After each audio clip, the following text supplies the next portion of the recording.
All right. Good evening, everyone. Welcome to the October 27th Public Works Committee meeting. Call the meeting to order. Ben, do you mind checking our quorum, doing a roll call? Yeah, Chair Lang, Present? Alder Myers, Present. Member Noor, Present. Alder Madden, Present. Member Bechtel, Present. and Member Reinhardt. Present. All right, great. We have a quorum. So I think our first item is the agenda or the minutes from the last meeting. Does anybody have any modifications or edits to the minutes? Alder Myers. I'm just looking at the discussion of the permanent path, the easement for the Hines Woodland Trail. I'm recorded as saying I didn't see a good reason to maintain the trail at this time. In the broader context of the minutes, Myers summarized the discussion that the city does not have the desire or ability to maintain the trail currently. He does not see a good reason to maintain the trail at this time. I recall myself saying something more to the effect of I didn't see a reason to maintain the easement, Okay. not the trail itself, based on the preceding summary. So I like that change to be made. Okay. Well, those portions of the minutes were also taken from the planning director, Abby Atun, so we will make that note and I'll let her know. Yeah. Okay. Are there any other changes? Okay. If not, we'll, Ben, you're gonna are you gonna change it for the next meeting then? Yeah, I can certainly do that. So we'll accept it with that one change from Alder Myers. Correct. Okay. Um, Next agenda item is consideration, discussion, possible action on the well number 5 facility modifications bid award. You want to take that one, or is Mike Meyer gonna take that agenda item? Mike, we can't hear you.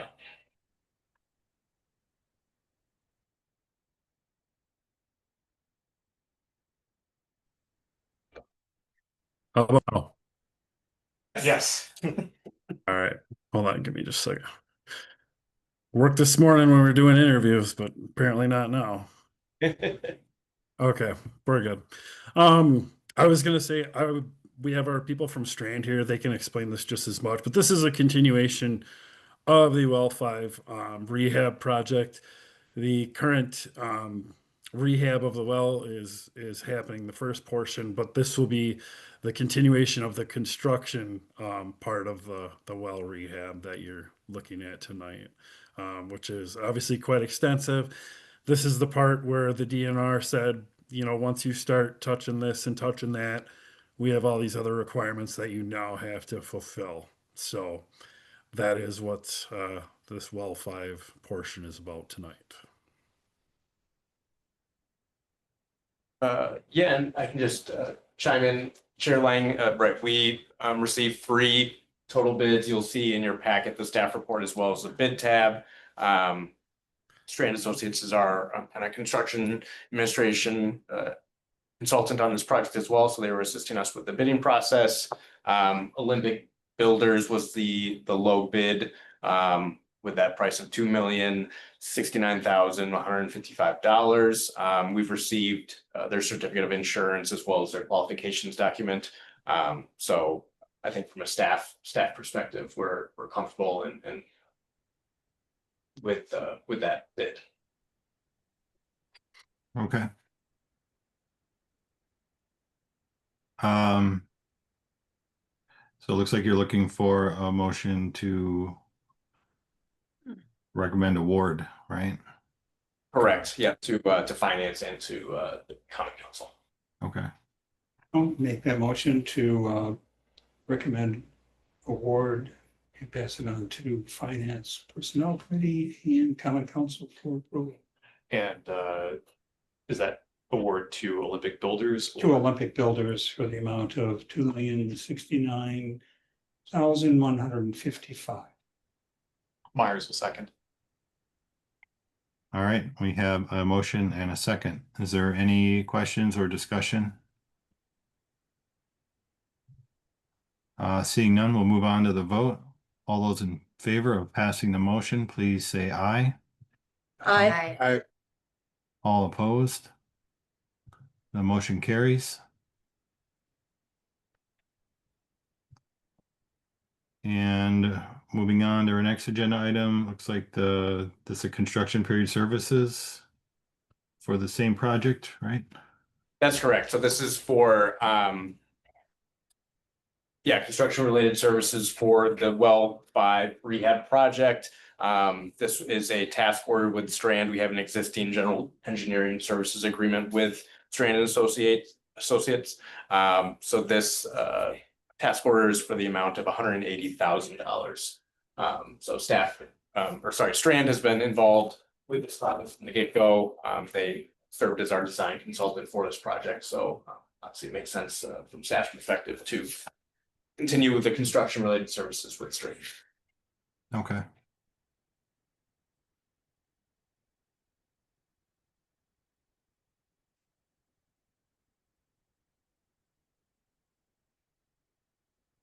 On council, Correct. Yeah, this would go to finance income. I'll move we recommend approval to finance, finance and personnel and common council to award the construction services to Strand Associates for the amount of $180,000. Madden will second. All right, we have a motion and a second. Any questions, comments? I'm not seeing any, so we'll move on to the vote. All those in favor of passing the motion, please say aye. Aye. Aye. All opposed? Hearing none, the motion carries.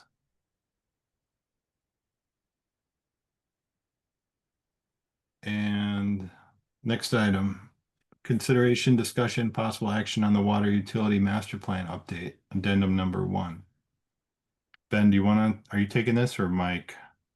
I'll start and then Mike can chime in. We also have Ryan Wood and Grace Carlson from Strand Associates here with us. They assist with the city in preparation of this addendum. And I will share my screen. I have a presentation from Strand.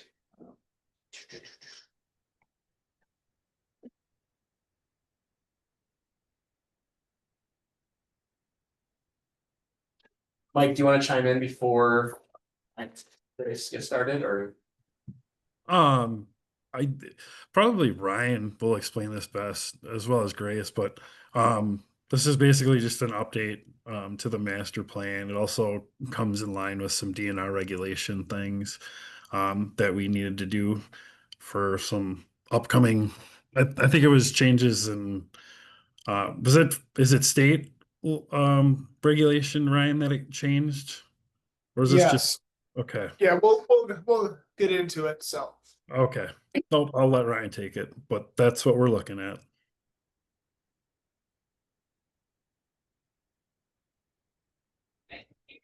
all right, so this is our presentation on the water supply service area plan. And before we dive into it, just a little bit of background on what this is. So back in 2019, we completed a pretty detailed master plan. Last year,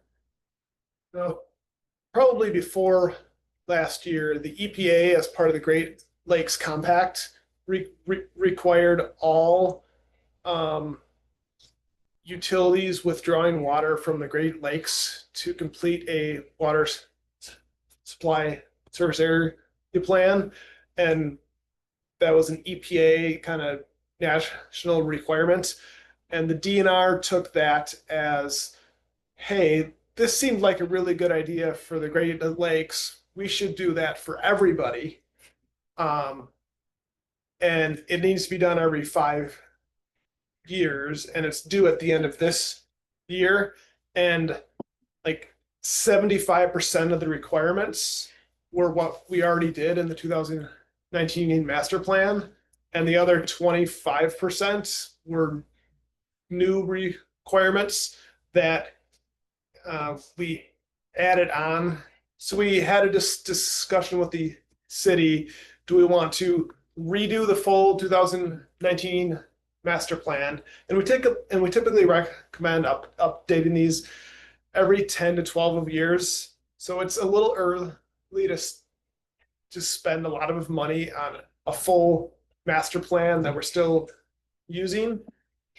So we decided to do and talk to the DNR about is, can we just issue an addendum to this older master plan to cover the few items that are required with this water supply service area plan through the NR 854 code.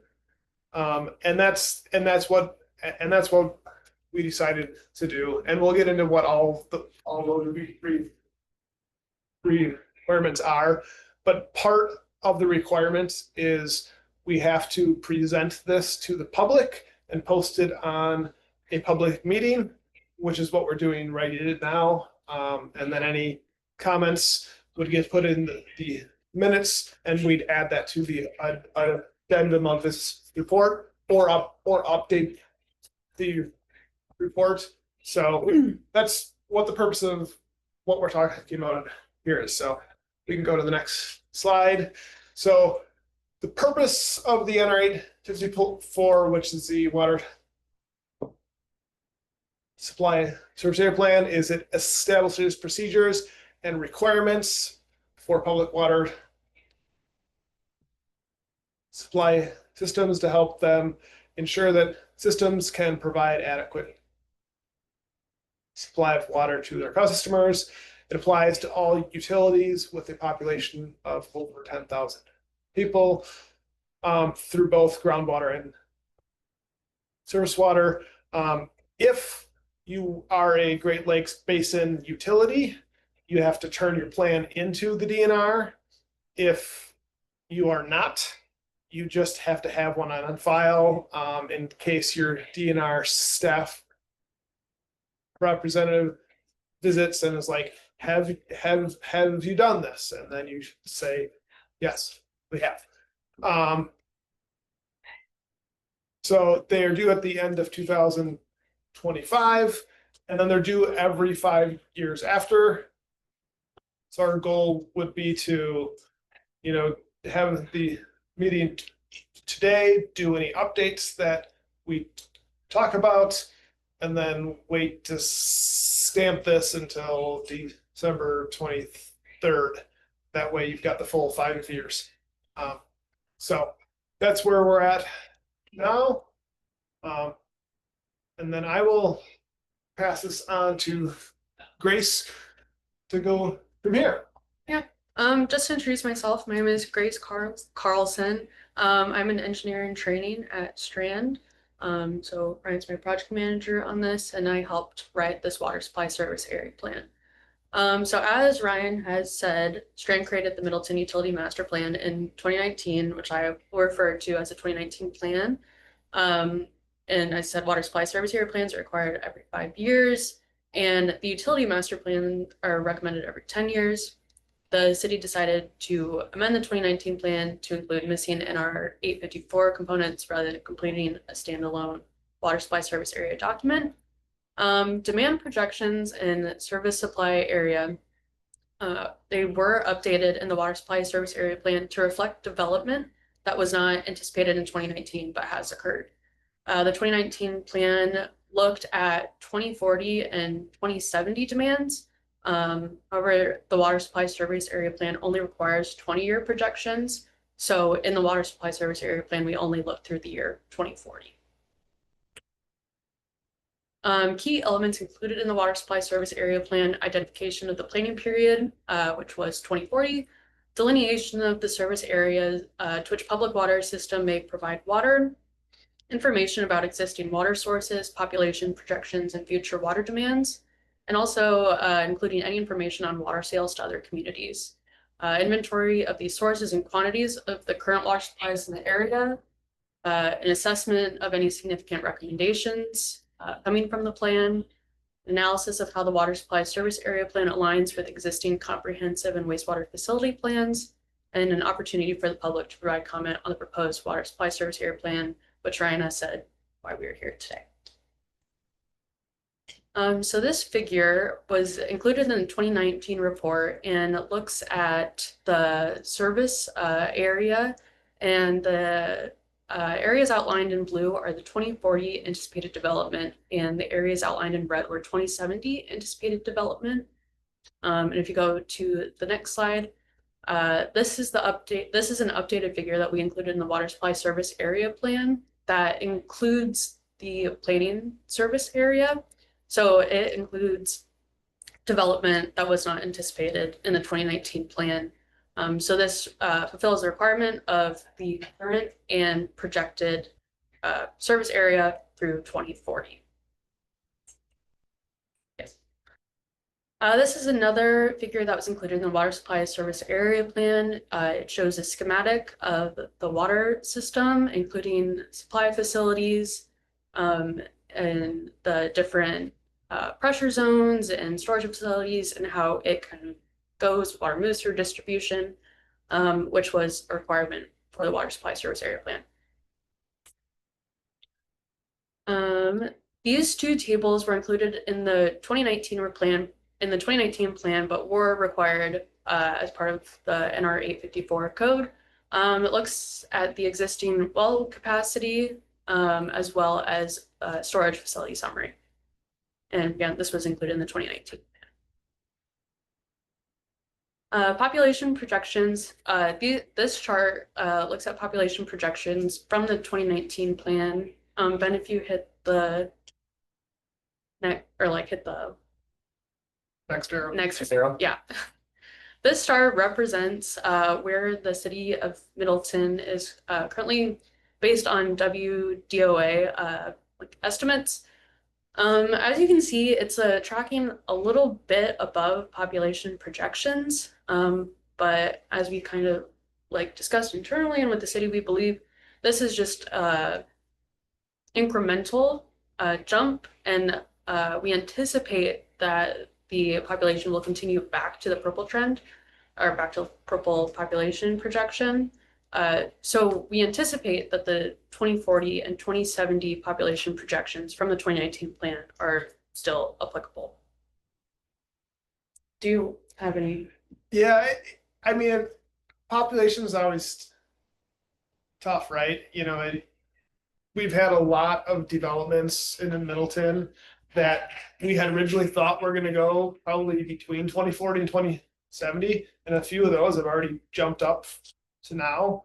So, it seems like there hasn't been a lot of new growth that we weren't anticipating between 2040 and 2070. It's just pushed up a little bit. So I feel like we're okay yet. And also the water use hasn't taken off in parallel with the population. And we're using most of this for water demand projections. So we're due again for an update to the water system master plan in 2029, 2030 probably. And it's something we're going to want to look at that point in time. But for the next 3 to 5 years, I think it's fine. So. Do you want to talk about this? Yeah, this is just all of the developments that have occurred that we've been part of the review on between 2019 and now. And almost all of these were included in the plan. What the proposed developer is asking is higher than what we included in the plan. But if we look at what the water use hasn't increased with this. I think the developers are just anticipating they're going to use more than what they really are. But again, this is it is something we want to keep an eye on, because the additional average day, that's what the ADD is, and the max day demand. That's a significant jump from what we had planned. And if those demands do come to fruition, that is something that Middleton's going to have to plan for with their water utility. But again, looking at your capacity, at a minimum, we're still good through probably 2030 with what's currently being planned. With the Well 5 project and likely the upcoming Well 7 project, we're okay. But we had originally talked about drilling new wells in addition to Well 7, probably in the 2040s. That could get bumped up to sometime in the 2030s if these demands are true. So.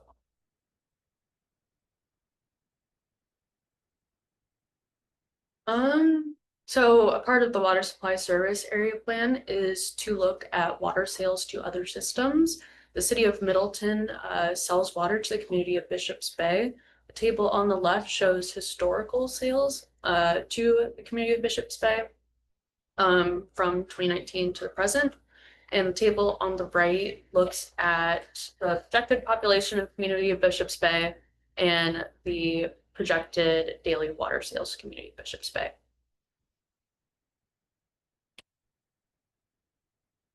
This is a projected water service area demand. Part of the water supply service area plan was to look at the existing service area as well as the projected growth area, and look at the average day demand and maximum day demand and break it down into residential, commercial, industrial, public authority, and multifamily use. As you can see on the right, the totals, there more demand in the existing service area and less in the projected growth area. Although there is a lot of development happening in Middleton, what that shows us is that there's a lot of infill development that's happening, not necessarily outside the existing service area. And then we also, part of the water supply service area plan, look at the projected average day demand and maximum day demand for 2040, which is shown in the total on the bottom. And just to chime in, it's hard to.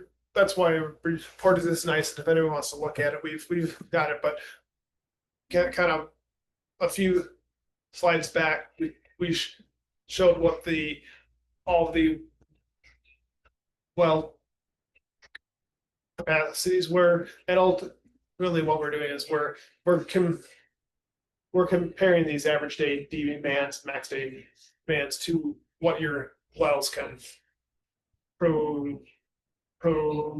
And we don't have those side by side in here, but that becomes clear when you look at the actual plants. So.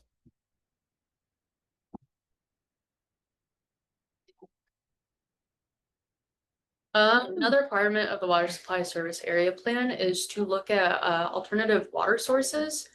So in the report, we looked at surface water from surrounding water, Lake Mendota and Lake Monona. And looking at those, there's not any public water systems that take from these surface water areas. So kind of looking at it as an alternative, it just didn't really make sense, wasn't really viable, wasn't really cost efficient. So we kind of deemed it as not viable. And then looking at regionalization with cities like Madison and Wanakee,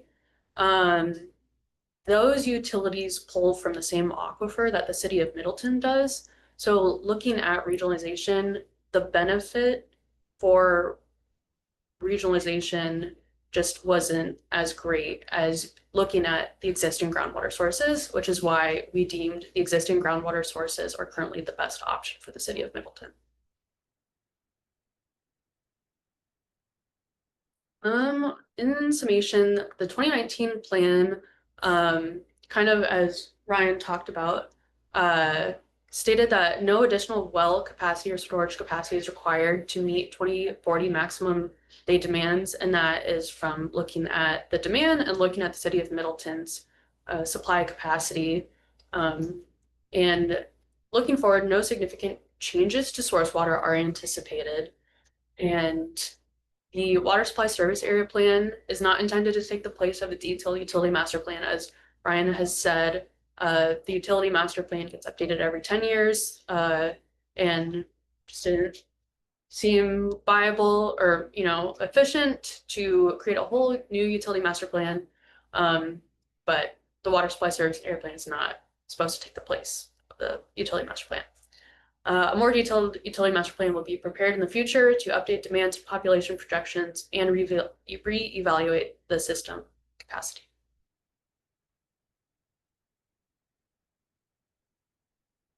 Any questions? This all assumes that well 5 is completed and back online, obviously. Additional production, is that the intent? So the other thing we're looking at is well 7. So 7?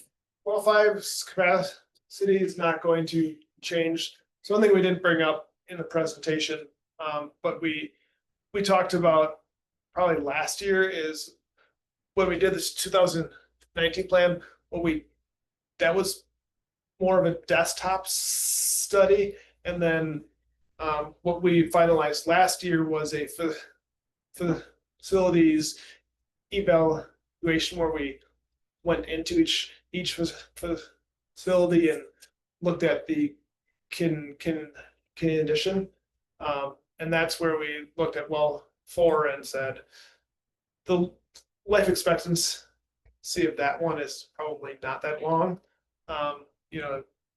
That's probably going to have to be decommissioned earlier than what we probably planned in here. And in doing that, and talking to the DNR has made a bit more of a push to either put well 7 online or to abandon it. You already have a well drilled. Currently, if you were to re-drill that well again these days, that's probably a $600,000 to $800,000 well.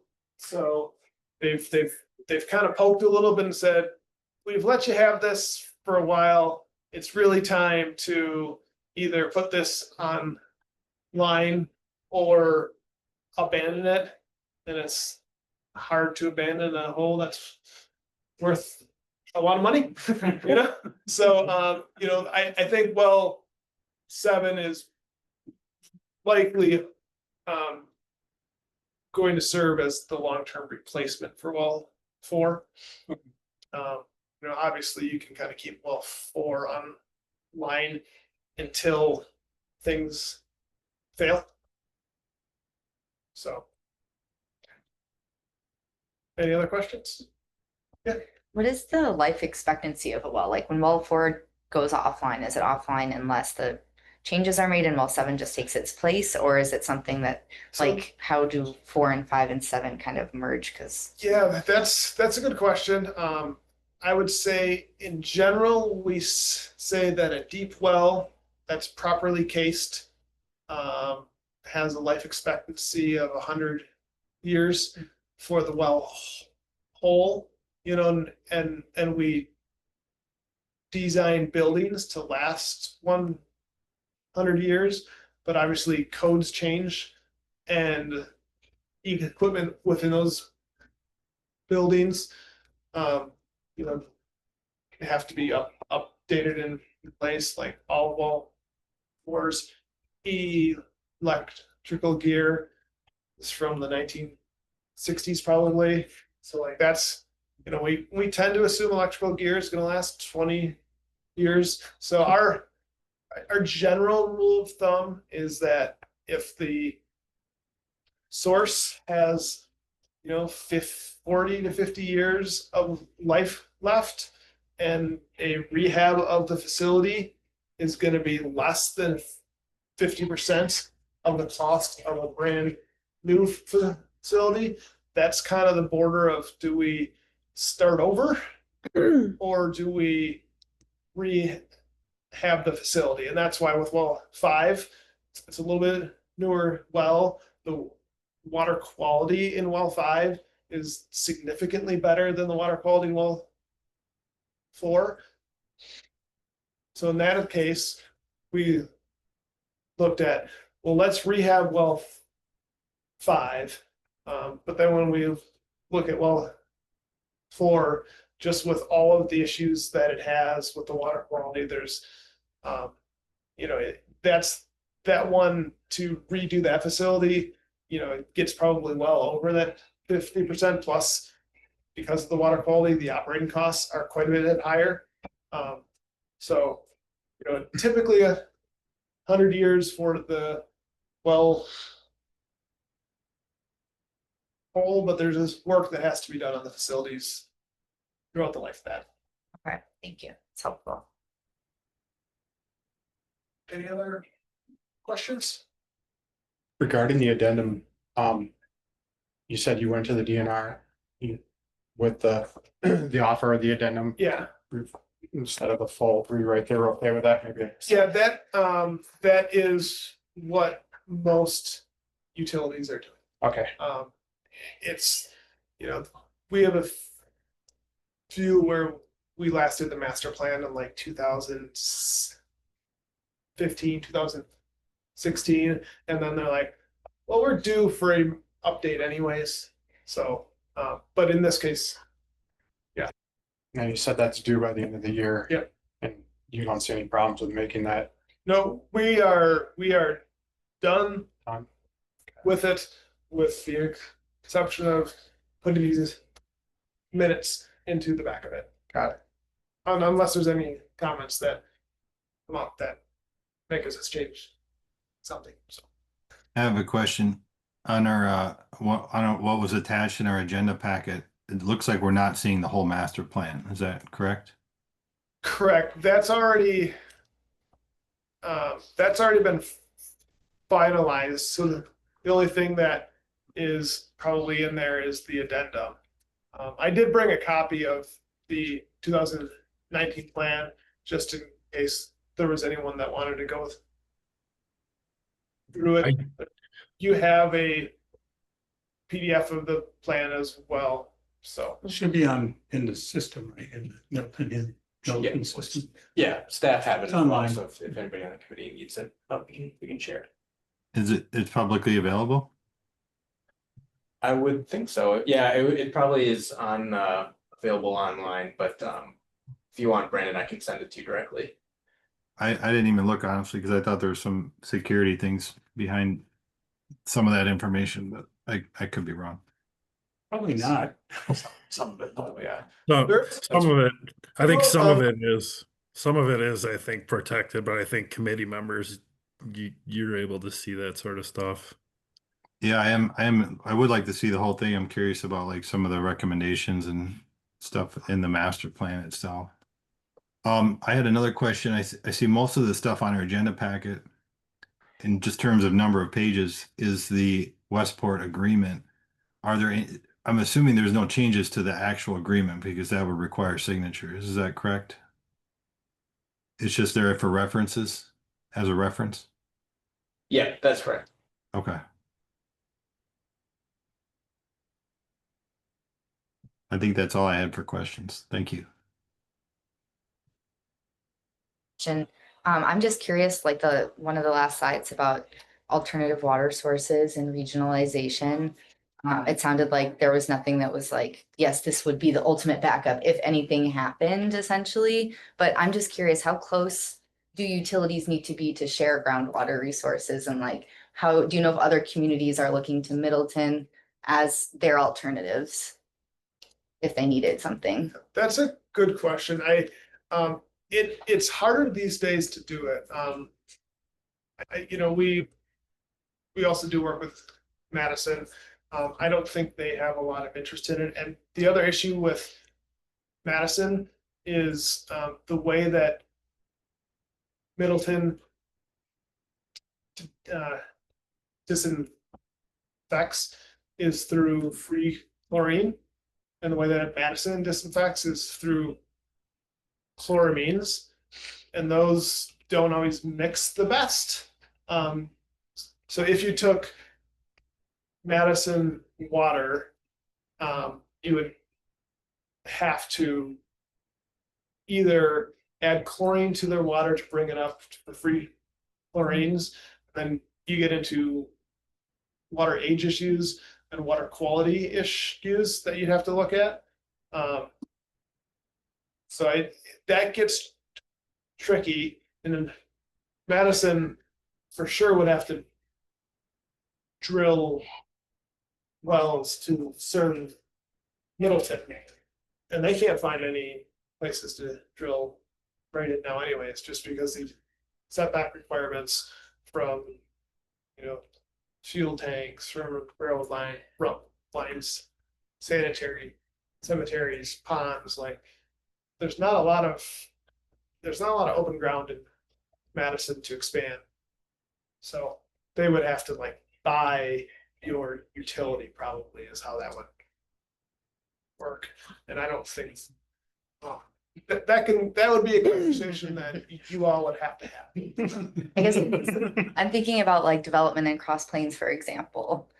Is Cross Plains looking when they're equivalent of this conversation being well, if we need something, we can tap into Middleton, and does that get included in the utility plan? Yeah, there's sometimes a discussion and a distinction between, are they going to, or are you going to serve them long term? Or are you going to connect a pipe with a shutoff valve where if you have a fire and they've got 2 wells down or whatever, where you can then open up that valve to say, hey, here's water, right? For a very short time. Those are conversations that I think are appropriate to have. We run into a lot of issues. Water quality becomes a problem when we get into water age. And if you've got one long pipe that doesn't have any, either is sitting with water, that water quality is going to be really bad. Or even if you have a very long pipe, to serve communities, that pipe has to be very large, or just for the hydraulics. And then there's that ends up being a lot of water that just sits in the pipe. That water gets old, and then you get water quality problems. And typically, if you're serving a community, they don't just want one line, because if there's a break in that line, then they don't have any water. So then you have 2 large water mains that both, it's tricky unless you're bordering. Yeah. Right. I thought Middleton and Madison have, I think there is a spot, and I shouldn't know this, but I think there is a spot where Madison and Middleton are close together, where there at least used to be not pipes tied together, but they've got hydrants where they could tie a tube, like a 6-inch tube from one hydrant across if things got bad. But I don't think I remember having that conversation when I was doing the well site study for well 8 in 2007. Okay. But I don't think I've heard that conversation 18 years. So I believe that connection is off of Middleton, the end of Middleton Street, and Voss Parkway area, where Madison, you've got, I forget which road it is, but it butts up and it's actually kind of barricaded at the ends of it. But they could take the barricades down, basically, and you could cross right there. And that's, I think, where that connection was talked about. Yeah, and but again, I don't think that would be a long-term use. That would be a, hey, there's a fire and we need water right now. And yeah, the chlorine might not be ideal, but we don't want this big whatever burning down, right? Right. So. Are there any, just to bring us back on track a little bit, are there any other questions on the presentation, or Mike, did you have any comments on it? No, I thought Brian did a pretty good job of explaining it. And as you can see, it's a lot of info. And our facilities, having gone through all of the facilities last year, probably helped in aiding in all of this as well. So I would say this is kind of, Ryan has talked about the redundancy issues and water quality issues. That's kind of why we're also pushing for some of these other projects that were not, on the horizon the last couple of years, but you're seeing them now. That's why I was curious what kind of recommendations are in the master plan, if they point out any projects to improve redundancy that get those onto a capital plan, project plan. But that's a bit outside of our topic tonight, I guess. Way outside the topic, and the only one I can think about for redundancy is Bishop's Pay. And that's an ongoing issue. Yeah, yeah. And- Another outside of the topic of tonight's conversation that we can talk Yeah. about. We're happy to come back and have a conversation if you'd ever like to. So yeah, just let us know. Yeah, thank you both for the presentation. Thank you. Thank Yeah, you. thank you. That was really thorough. And so on our agenda, we're looking for to adopt the addendums that were discussed tonight as an addendum to our utility master plan. And I can go ahead and make that motion myself that we, acting as the board of directors of the water utility, adopt the utility master plan update addendum number 1. I'll second that motion. All right, we have a motion and a second. Are there any other questions or comments?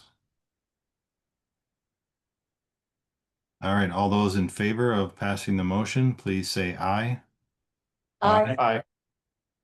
Any opposed? So the motion passes. Thanks, everyone, again. And our next item is consideration, discussion, possible action on the Graber Road and Lynn Street intersection control. Ben, are you taking this one? Luke will take this one, but I will quick pull up Map. the map while I can figure this out. Yeah, so just as like some background here, this is right where Pheasant Crossing is extending Graber Road all the way to High Road.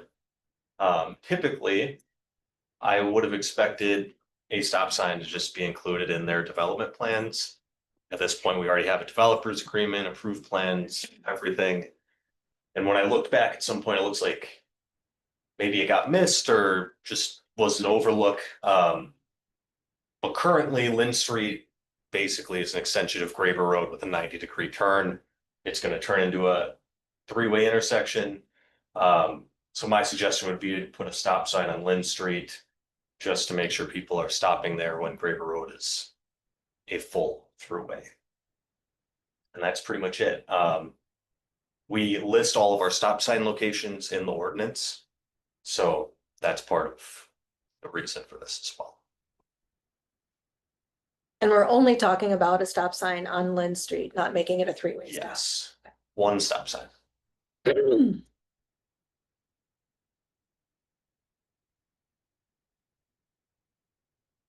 Great, I will move to recommend to Common Council approval of an ordinance resolution, including Lynn Street at the intersection of Graber Road under section 15.031 listing stop signs throughout the city.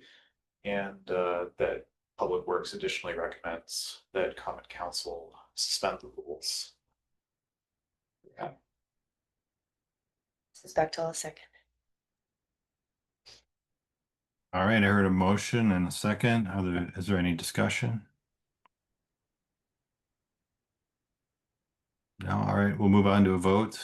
All those in favor of passing the motion, please say aye. Aye. Aye. Any opposed? Hearing none, the motion carries. And we'll move on to agenda item number 6. Consideration, discussion, possible action on the 6300 University Avenue developer agreement. Yeah, so I can take this one again too. This is a pretty minor public improvements alongside 6300 University. I think the only items are some sidewalk replacement, which usually we would not pull a developer's agreement together just for sidewalk. But there's a good length of storm sewer involved as well. But that is it for this one. No roadways, or water or sanitary or any other utilities. So Luke, this is a pretty standard cut and dry city developer agreement that predates the recently adopted complete streets during construction policy. I request that under bullet point 3 on page 3, other applicable ordinances just put and policies, including Okay, complete streets during construction policy. yes. Yeah, it was there. I know where I put it. Yeah, so Yep, we can add that in. great. Thank you.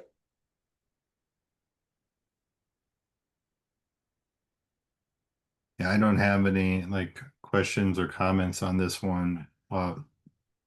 Charles, do you want to make a motion with your change included? Yes, I move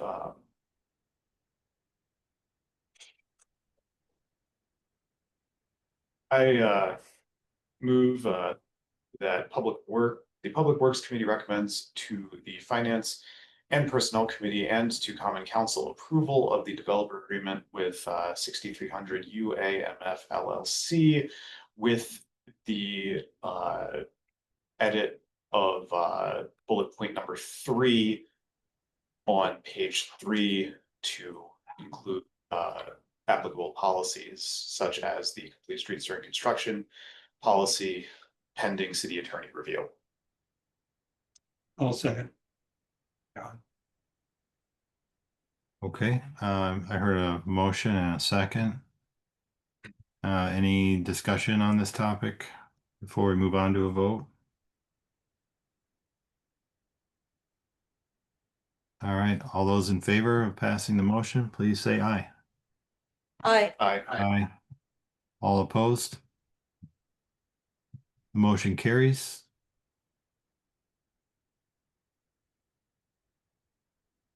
And we're on to number 7. Update on the city's leaf collection policy. Thank you, Chair. I'll start with this one, and we have Brad Hopwood, Assistant Director of Public Works, who helped draft this policy update. But this is a minor addition or exclusion, I guess, to our leaf collection policy. Staff recently put into service a new leaf collection piece of equipment that is unable to collect safely garden waste that's longer than 12 inches. So staff have made that edit to the policy. We'll then obviously make updates to our communications to residents as well. But this was kind of an exclusion of garden waste longer than 12 inches. So I guess we would ask residents to, if possible, chop it up to allow it to be collected safely and efficiently by staff. Brad, anything else I missed or you want to add?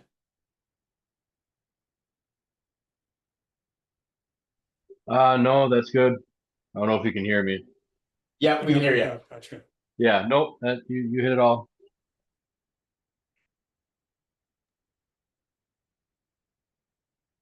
Okay, Happy to answer. thank you, Ben. Uh, All the was- riders? Was the previous maximum length 18 inches? Brad, do you know off the top of your head what the maximum length was previously? We didn't really have a maximum length listed at all. Okay. We always recommend as short as possible, but yeah, we didn't have a maximum listed before.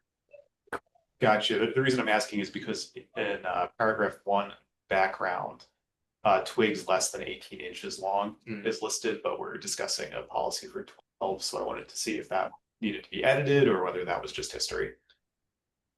I believe that was for brush.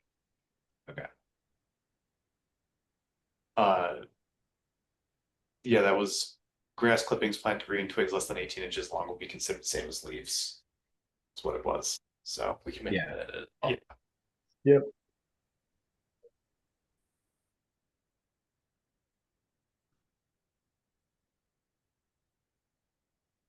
Okay, I think we're looking for a motion if anybody, unless anyone has any other questions.